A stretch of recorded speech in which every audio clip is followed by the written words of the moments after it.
이 사안에서 이 운전자가 공무원 시험을 준비 중인 학생이었습니다. 안녕하세요. 박병건의 사이다 법률 상담. 저희가 교통사고에 대해서 다뤘던 적이 있었는데요. 그 중에서도 뺑소니에 대해서 다뤘던 영상이 있습니다.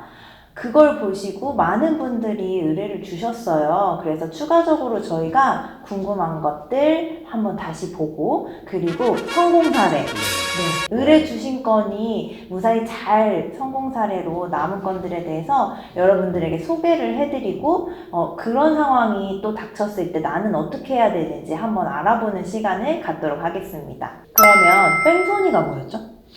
네, 저희 법률 용어로는 도주치상죄라고 하고 우리가 흔히 하는 일상 용어로는 뺑소니라고 하는데, 특정 범죄, 가중처벌 등에 관한 법률에도 규정하고 있습니다.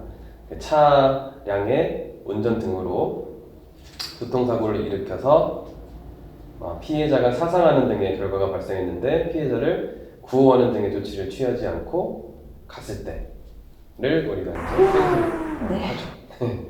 자세한 내용은 지난 영상에도 있으니까요. 한번 확인해 주세요. 그러면 최근에 변호사님이 맡으셔서 무사히 잘 좋은 결과를 얻으신 분 한번 소개를 해주세요.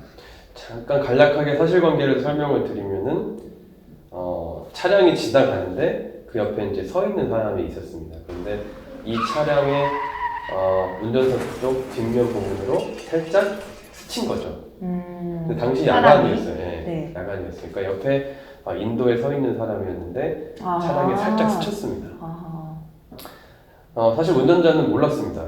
당시 야간이기도 했고 살짝 스친 정도라서 어떤 충격 소리가 나거나 차에 충격이 가거나 하진 않았으니까요. 자, 그런데 여기서 이제 문제가 된 것은 운전자는 당연히 교통사고 발생 사실을 인지하지 못하고 현장을 이탈해버렸고 그 이제 서 있었던 사람은 쫓아온 겁니다. 이 사람을 차를 띄워서 쫓아왔는데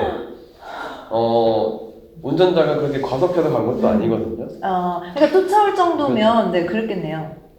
그렇죠. 이제 그러니까 뒤에서 쫓아왔으면 소리도 질렀고 하니까 뭐 알 수 있었던 거 아니냐. 그럼에도 불구하고 도망갔다라고 피해자는 주장을 했습니다. 근데 결과적으로 이 사건에서 무혐의 처분을 받았는데 어떻게 변론을 했냐면 일단 앞서 서두에 말씀드린 것처럼 그 당시 현장 상황을 이제 변론을 했습니다. 그래서 야간이었고 살짝 스친 정도의 충격이었는데 어떤 충격음이 나거나 차량에 충격이 가해지지 않았다. 그리고 현장 이탈 직후에 차량이 이제 단속에 걸려서 정차해서 사진을 촬영했는데 차량에 전혀 파손된 부위라든가 어떤 흔적이 남아있지 않았거든요. 그래서 운전 당시에 이 차량 운전자가 이 피해자를 충격한 사실을 전혀 인식하지 못했다. 이건 이제 도주의 고의라고 하는데 우리가 이제 뺑소니 성립 요건인 고의를 부정시키는 변론이 있었고요. 그 다음에 이제 그 피해자가 병원에 입원을 했어요. 네, 그래서 사고가 있은 직후에 입원을 하셔가지고 2주짜리 상해 진단서를 제출했는데, 자, 그럼 우리 전 동영상에서 설명드렸듯이 이 도주운전죄가 성립을 하려면 일단 피해자가 사상하는 등의 결과가 발생이 돼야 되죠. 그렇죠? 그래서 상해 진단서가 제출이 되면 피해자가 상해를 입었으니까 이제 구성 요건이 충족이 된다 이렇게 보게 되는데 이 사건에서도 그 피해자가 이제 2주짜리 상해 진단서를 제출한 상태였고요. 다만 우리 법원에서 상해 진단서가 제출이 됐다 하더라도 무조건 형법상의 상해가 발생했다 이렇게 평가하지는 않습니다. 구체적으로는 충격을 했다고 하는 그 부위, 그렇죠? 그러니까 피해자가 고통을 호소하는 부위하고 차량과 충격했던 부분이 일치하는지. 그렇죠? 만약에 스치고 지나간 부분이 오른쪽 팔 부분인데 왼쪽 팔에 대한 상해 이주 진단이 나왔다. 그럼 이런 거는 이제 인정이 안 되는 거죠, 그렇죠? 당연한 얘기겠지만, 네, 이런 거. 그 다음에 피해자가 호소한 고통의 정도라든지 의사가 밝힌 소견, 뭐 이런 여러 가지 사정들을 종합해서 2주짜리 상해 진단서가 있다 하더라도 이걸 재평가를 한다는 얘기입니다. 네. 그래서 과연 이 교통사고 피해자가 상해 진단서에 기재된 것처럼 2주간의 치료를 요하는 그런 상해를 입었다고 평가할 수 있냐, 이걸 평가를 하는데, 이 사건에서 저희가 살짝 스친 정도에 불과했고 피해자가 입원은 했지만 또 직후에 또 퇴원을 했습니다.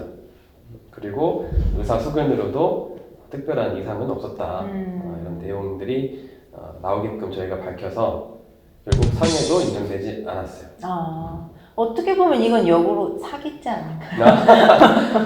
근데 이제 이렇습니다. 우리가 형법상으로 평가하기에 이거는 도주 운전은 아니다라는 것이고, 네. 물론 이제 운전자는 인식하지 못했지만 어쨌든 차량이 스치고 간 건 맞으니까 이거는 피해자 입장에서는 당연히 나는 피해를 입었다라고 주장은 할 수 있죠. 그렇게 생각할 수는 있죠. 그렇죠?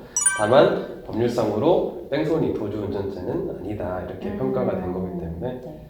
피해자를 무조건 탓하기도 어려운 상황입니다. 네. 또 그것도 작은 사건이라면 작은 사건, 큰 사건이라면 큰 사건인데, 예, 피해자로 이렇게 사건이 딱 들어오면 또 심리적으로 굉장히 불안하시잖아요. 네. 이 사안에서 이 운전자가 공무원 시험을 준비 중인 학생이었어요. 공무원 시험. 이런 경우는 더더욱 마음고생 많이 하셨겠네요. 공무원 시험을 준비하는 이 학생 입장에서는 만약에 유죄가 인정이 된다면 공무원 그 자격, 결격사유가 되거든요.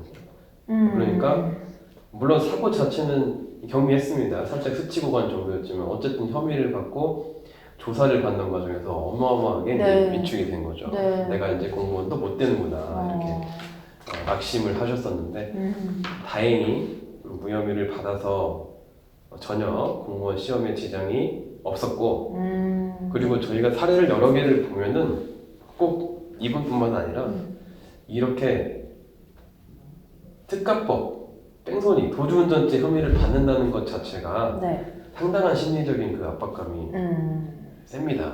그러니까 이런 경우에 변호사를 선임하는 등으로 잘 조치를 취하셔서 억울함을 푸시는 게 좋겠습니다.